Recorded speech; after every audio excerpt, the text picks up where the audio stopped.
Abrimos, señoras y señores, la tertulia en este viernes 9 de julio del año 2021.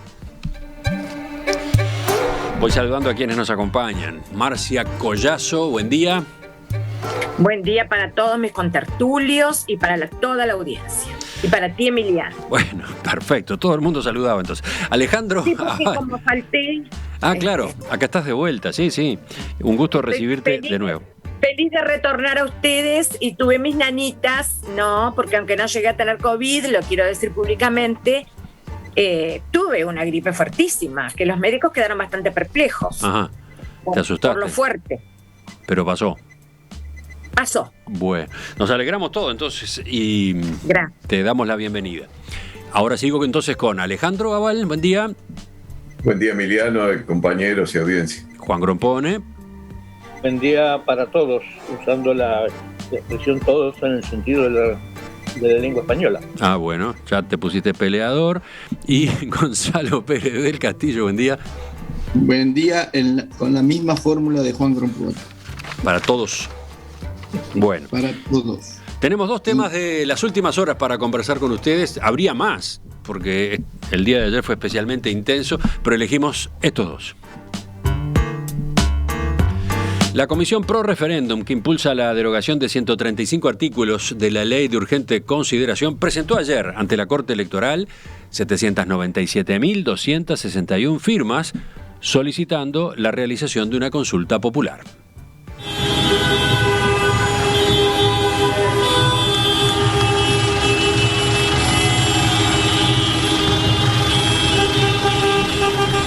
Las firmas fueron llevadas hasta la Corte Electoral por una caravana de autos y bicicletas que partió después de las 15 horas desde la sede del PIT-CNT en Jackson y Charrúa y recorrió la avenida 18 de Julio hasta la Ciudad Vieja.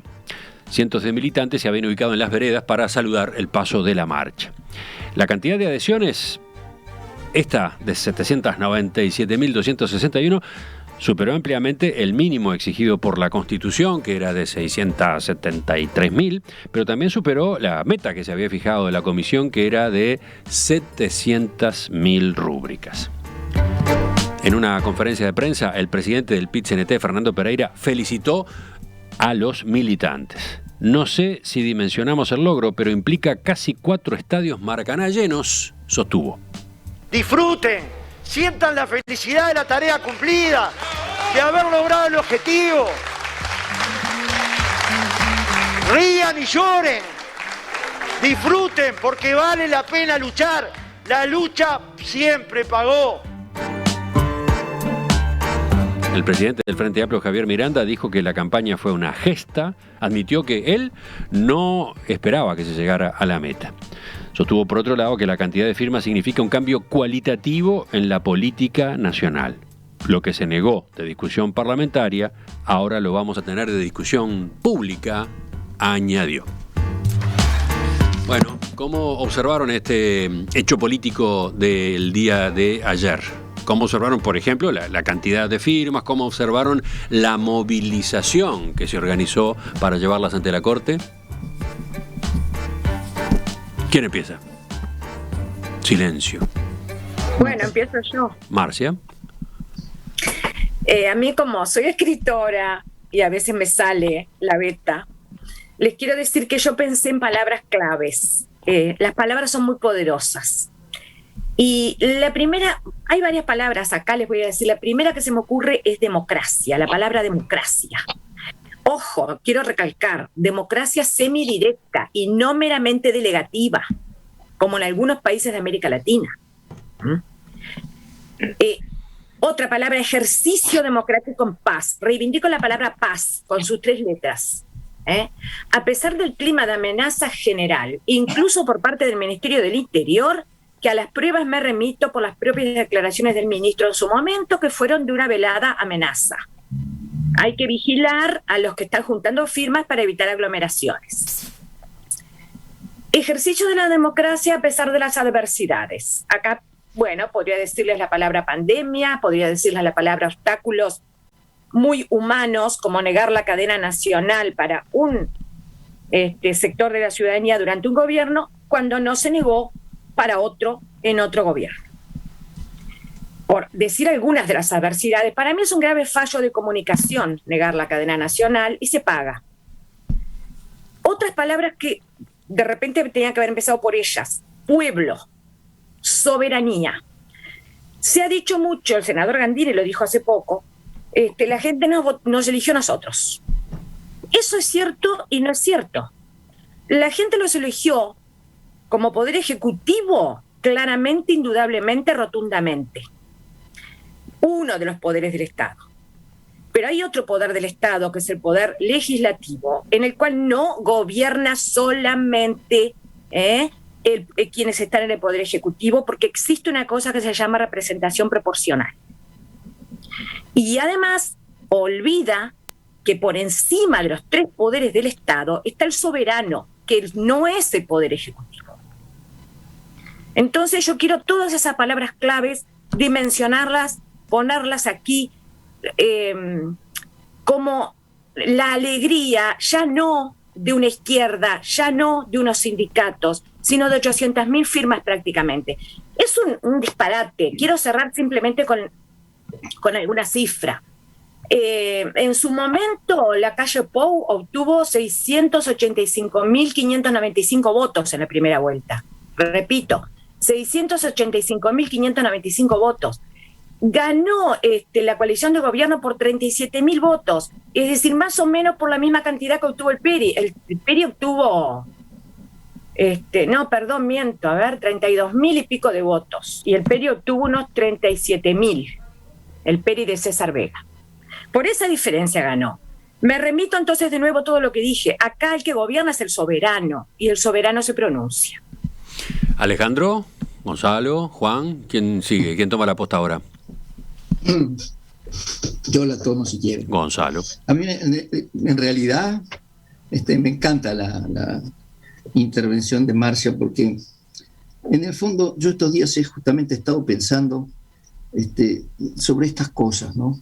Las palabras que ella usa, ¿no? La paz, democracia, soberanía, soberano, el pueblo soberano. Y después, si escuchamos a Pereira, habla de amor, habla de compromiso, de sacrificio, ríen y lloren. Eso es fantástico, ¿no? Qué suerte que en el Uruguay la oposición se canaliza de esa manera, ¿no? Porque estamos viendo el resto de América Latina la forma violenta en que se canaliza la oposición al gobierno. Y nosotros vemos que aquí toda esta fantástica alegría por recolectar unas firmas que lo que quieren es derogar 135 artículos de una ley que tiene 550. Todos ellos se refieren, son artículos que quieren derogar de cosas que no están funcionando bien. La gobernanza de la educación no está funcionando bien. La regla fiscal no se cumple y es un desastre porque se entregan gobiernos con unos déficits fiscales espantosos. El tema de adopciones no está funcionando bien. La inclusión financiera tiene grandes reparos. Yo tengo reparos contra la inclusión financiera. El principio de autoridad que la policía debe tener en cualquier país civilizado del mundo tampoco está funcionando bien. Hay muchas cosas. Las ocupaciones de las fábricas es una cosa que la OIT no permite. El Frente Amplio está haciendo toda esta movilización para derogar los artículos que tratan de regular o de mejorar cosas que evidentemente, lo sabemos todos, no están funcionando bien. Empezando por la educación, que nos está llevando a ser un país cada vez más subdesarrollado, porque la diferencia entre los países desarrollados y subdesarrollados en el futuro va a ser cada vez más solamente en función de la educación que tenga su pueblo y no de las riquezas naturales. Entonces, a mí esto me da un agridulce esto. Veo el Frente Amplio enardecido, después que lleva 2 semanas criticando al gobierno porque tendría que haber restringido la movilidad, y etcétera. No va al homenaje al GACH porque quiere respetar las reglas, ¿no? Pero hace una manifestación monstruosa para la entrega de la firma. Es decir, es una serie, desde el punto de vista lógico, para mí esto es toda una serie de contradicciones. Pero me alegra enormemente que en este bendito país en el que vivimos, se canalicen de esta manera. Sí, ese es un punto Entonces, interesante, ¿no? Ese es un punto interesante que capaz que no es el central de esta conversación acá, pero dirigentes del propio Frente Amplio lo han expresado, lo han acentuado. En otros países de América Latina, las manifestaciones de descontento terminan en las calles y hasta con expresiones violentas, con represión, con desestabilización. Nosotros, al desarrollar esta campaña de recolección de firmas, estamos canalizando el descontento que haya, lo estamos canalizando de manera pacífica y democrática, ¿no? Eso lo dijo, yo qué sé, Rafael Michelini, por mencionar un ejemplo. Es verdad. Me acordé de esa expresión de Michelini ayer cuando veía pasar acá por la Plaza Independencia, por el centro, los vehículos, las bicicletas, la gente que iba rumbo a la Ciudad Vieja, ¿no? Qué diferente como expresión de disconformidad, ¿no? Seguimos. Alejandro. Bueno, si me invitas a hablar, yo quería oírlo a Juan, pero para ver con qué sale, pero de todas maneras... No, ¿te parece peligroso dejarlo a Juan para el final? Bueno, vamos a ponerlo a Juan ahora. No, está bien. No, como te parezca. Sí, vamos con Juan ahora, ya que te propusiste eso. ¿Juan? Bueno, muy bien. Sí, tiene sentido por lo que voy a proponer al final. Creo que esto es una buena y una mala noticia. Es decir, la buena noticia es que se active el mecanismo de consulta popular y en paz. Es decir, yo estoy totalmente de acuerdo con la posibilidad de la democracia directa, ¿no? Es decir, me parece que es uno de los grandes logros que hemos copiado de Suiza, ¿no? Es decir, y que me parece que es muy bueno que funcione. Y funcionó perfectamente, funcionó en paz, no hubo ningún incidente. Esa es la buena noticia. La mala noticia es que los efectos de cancelar más de 100 artículos de una ley, que ya tiene que en el momento que se lo cancele, si ocurre así, va a tener 2 años de ejecución, ¿no? 2 años de actividad. Y entonces a mí me presentan dudas de tipo legal, y como en esta mesa tenemos dos especialistas en leyes, en distintos aspectos, uno en procedimientos, uno en procedimientos y otro en filosofía. De modo que me gustaría que me pudieran explicar la duda que yo tengo. ¿Qué pasa con la derogación? Si, por ejemplo, quiero tomar un ejemplo simple, el mecanismo de dirección de la enseñanza secundaria, para tomar uno. Entonces, que si se deroga, ¿hay que nombrar nuevas autoridades? Es decir, ¿hay que llamar a elecciones de delegados docentes? Es decir, ¿cómo se hace todo eso? Es decir, ¿cuál es el efecto real? Es decir, ¿en qué situación queda la dirección de la enseñanza media derogado ese artículo? Uh-huh. Es decir, es un problema legal, quiero que me lo expliquen, que me lo aclaren cuál es la situación, porque a mí me parece que hay un problema ahí. Sí. Y me pregunto lo mismo, por ejemplo, con la inclusión financiera. Es decir, la inclusión financiera, si se deroga la obligatoriedad de la inclusión financiera, ¿en qué quedan las cosas? Es decir, la gente que tiene cuentas las va a anular, las va a pedir la anulación. Es decir, que los bancos, ¿qué efectos reales va a tener todo eso? Es decir, ¿cómo se da marcha atrás con eso? Sí,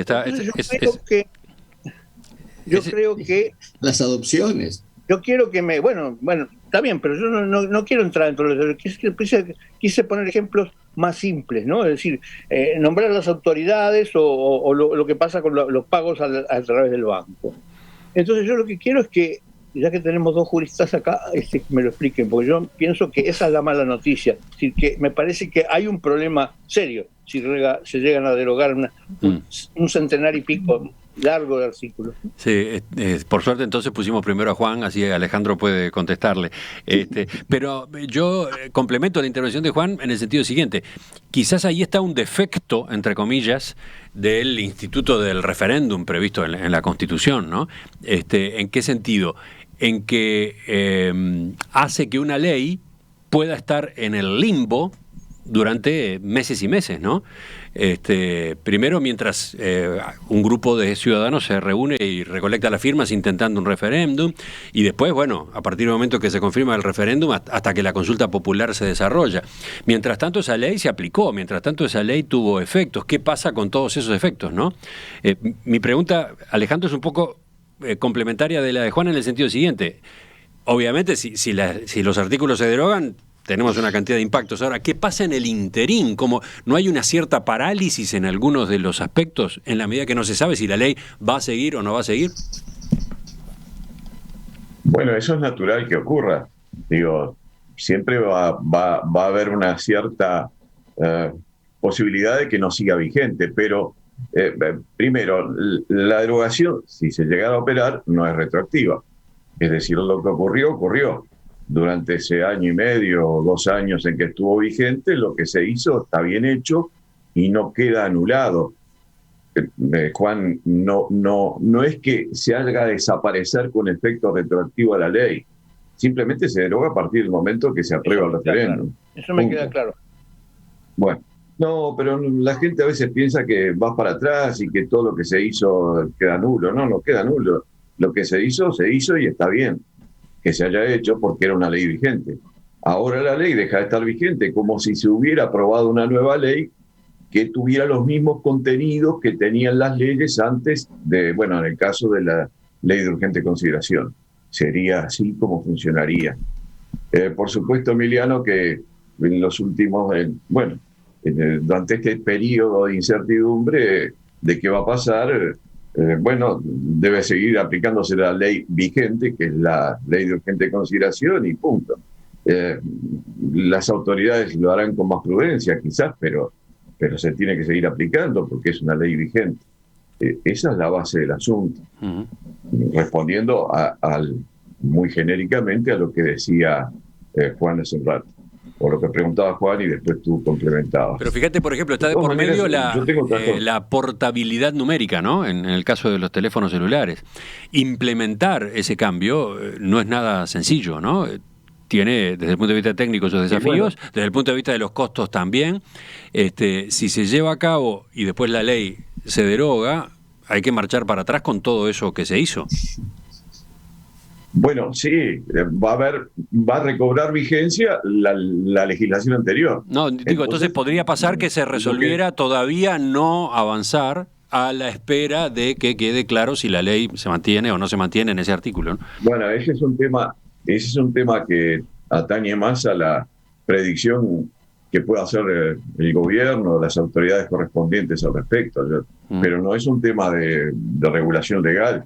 La ley dice que está vigente y está vigente. Y después, si deja de estar vigente, hay que volverlo atrás, porque es como si se aprobara de nuevo, para entenderlo fácil, como si se aprobara de nuevo lo que había antes, ¿no? Lo que la ley permitió, y a partir del momento de que hubiera un referéndum que efectivamente aprobara la derogación de esa ley, lo que hace es volver para atrás con la ley que había antes.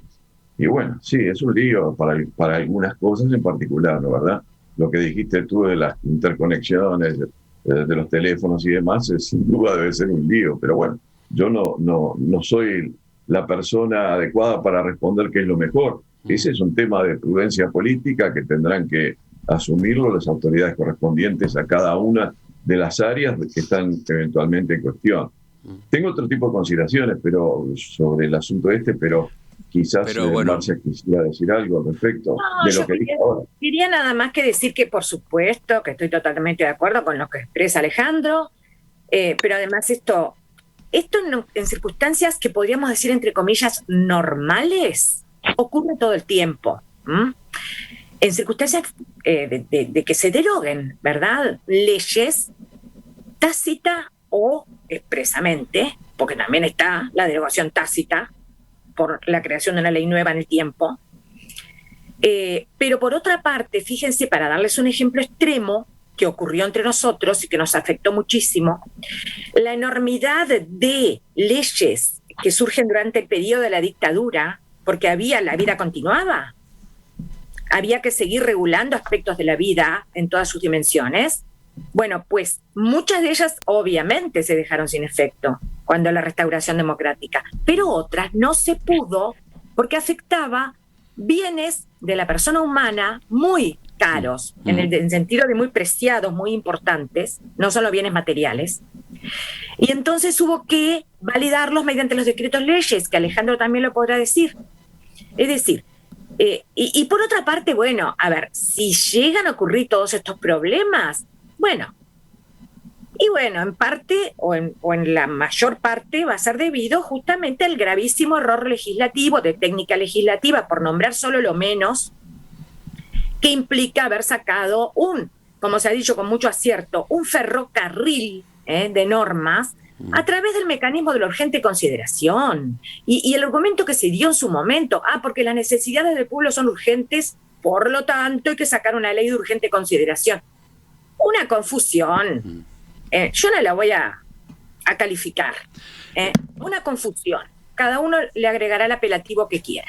Esa incertidumbre que puede quedar planteada con respecto a estos artículos de la ley, a los 135 artículos cuestionados en la ley de urgente consideración, efectivamente existe, a partir del instituto del referéndum existe, pero, como anotan algunos oyentes, no es la única forma de incertidumbre que hay sobre leyes. Por ejemplo, ¿cuántas veces pasa que una ley es objeto de recursos de inconstitucionalidad, ¿no? ¿Cuántas veces hemos visto esas acciones presentadas ante la Suprema Corte que durante el periodo en el que la Corte se expide quedan entonces de algún modo entre paréntesis? Y bueno, y después ha terminado pasando cantidad de veces que tal artículo, tales artículos o toda una ley son declarados inconstitucionales, ¿no? Hay que ir, y eso implica, por lo menos para esos recursos que se presentaron, que la ley no rige. Por supuesto, eso pasa muchísimo. O sea que no es correcto que las leyes, una vez votadas, queden estables y permanentes y tranquilas. No.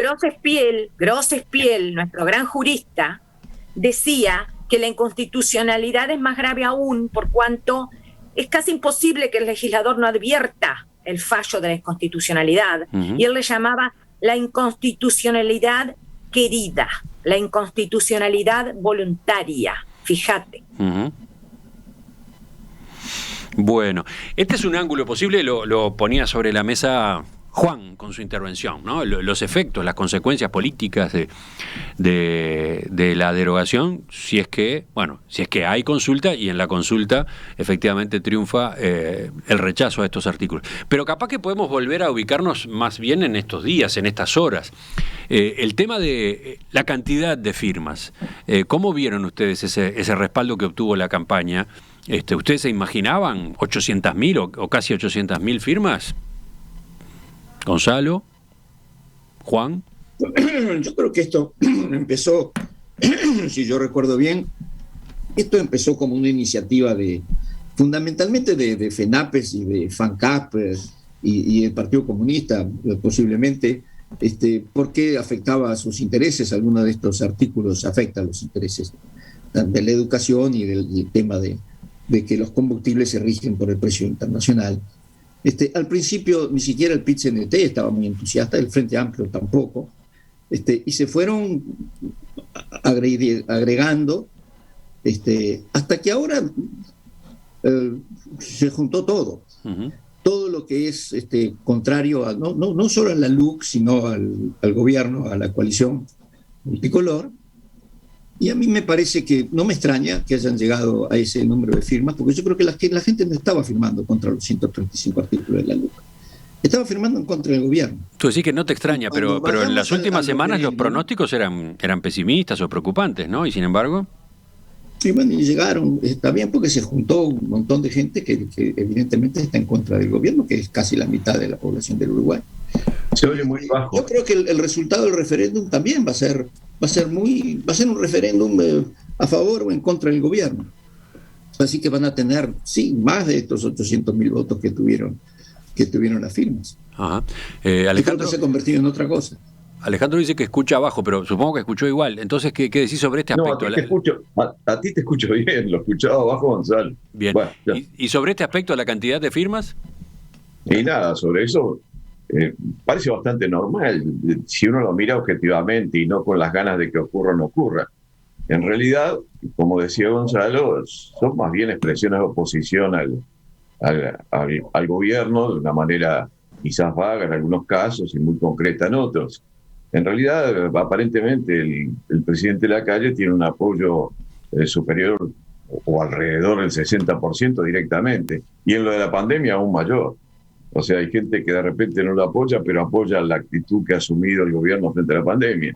Y bueno, esto es una especie de respuesta de los que no están formando parte del 60 o más % de la población que apoya al gobierno.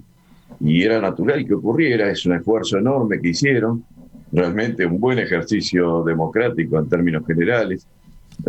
No es la primera vez que hay un referéndum, obviamente. Yo tengo presentes 3 referéndums, ¿no? Aquel del 93 que efectivamente triunfó contra el tema de la desmonopolización de ANCAP, si no recuerdo mal. No, la ley de asociación de ANCAP, la ley que habilitaba la asociación de ANCAP, ¿no? ¿Qué? La ley de asociación de ANCAP. Sí, bueno, pero vulgarmente se llamaba la desmonopolización de los combustibles. Así era como se la mencionaba. Y después los otros 2 referéndums contra la ley de caducidad, que, bueno, consiguieron las firmas también para plantearlo, pero la población votó a favor de la permanencia de la ley de caducidad. Después, una mayoría del Parlamento, en aquel momento del Frente Amplio, la derogó, o por lo menos la reformó. En cuanto a otras cuestiones vinculadas a esto, me permito decir que, bueno, no deja de resultarme curioso que el Frente Amplio haya apoyado decididamente esta propuesta de referéndum, que no es un plebiscito, como dijo Martínez ayer, sino un referéndum, que es algo diferente. Esta propuesta de referéndum, cuando en realidad una buena parte de los artículos que están en cuestión fueron votados por unanimidad en el Parlamento, en el proceso legislativo de la Ley de Urgente Consideración. Los votó el Frente Amplio y ahora apoya su derogación. Bueno, quizás no todo el Frente Amplio apoya esa derogación, pero como esto es una especie de, eso sí, un plebiscito a favor o en contra del gobierno, bueno, pues el Frente Amplio adherido a eso.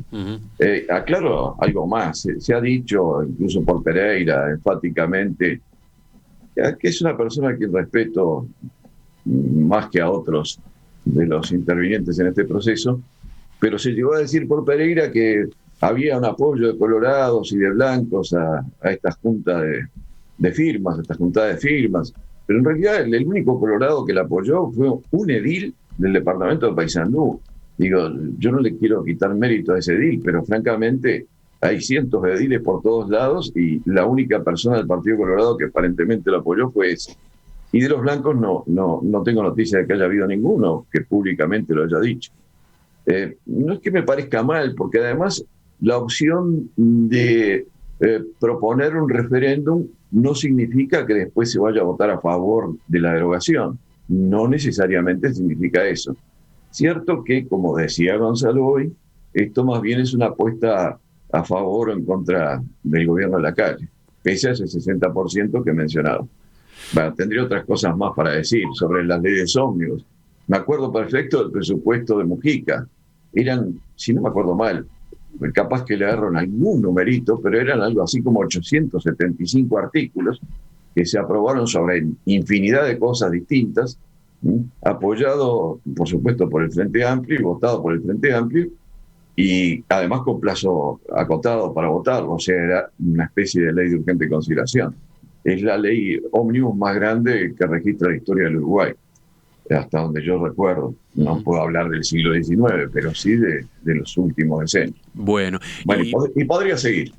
Yo quería decir que lo del 60% en todo caso, creo, no lo tengo a la vista y por eso hago la prevención públicamente, creo que es el resultado de una encuestadora, del trabajo de una encuestadora, y como tal es muy relativo y muy cambiante. Es algo así como aquello de rebus sic stantibus, es decir, esas situaciones que están sujetas a cambios, a virajes, a veces pueden ser muy bruscos. Solamente voy a poner un ejemplo, apartándome un poquito de este tema del discutido 60% de apoyo al presidente de la República. Miremos lo que ha sido la gráfica del apoyo a las firmas. Tuvo una suba desmesurada en cuestión de un mes, diría menos todavía. Estas cosas cambian mucho, cuidado con las cifras. No en el sentido de querer defenestrar a nadie, sino en el sentido de la mesura, en el sentido de la prudencia y en el sentido de que tenemos que respetar la voluntad soberana, nos guste o no nos guste. A mí, bueno, en lo particular no me gustó cuando la gente se pronunció en contra de juzgar a los militares después de la dictadura, en lo personal. Pero yo no soy más que un sujeto de la polis soberana.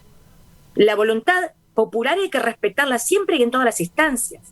Y esto no es una cosa que recién vamos a analizar si la Corte, después que la Corte se expida. No es así.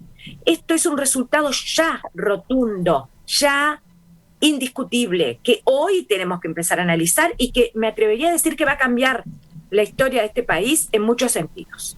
Bueno, ¿y los demás? Sobre la cantidad de firmas, así cerramos, ¿qué tienen como evaluación ustedes? No, la verdad es que me permití, Juan, solo una cosa, Marcia, a mí me da un poco de tristeza, como digo, es agridulce para mí esto, porque por un lado que la desconformidad se canalice de esta manera me parece fantástico. Tenemos en América Latina, en el día de ayer, que un grupo de forajidos entraron y mataron al presidente de la República en Haití.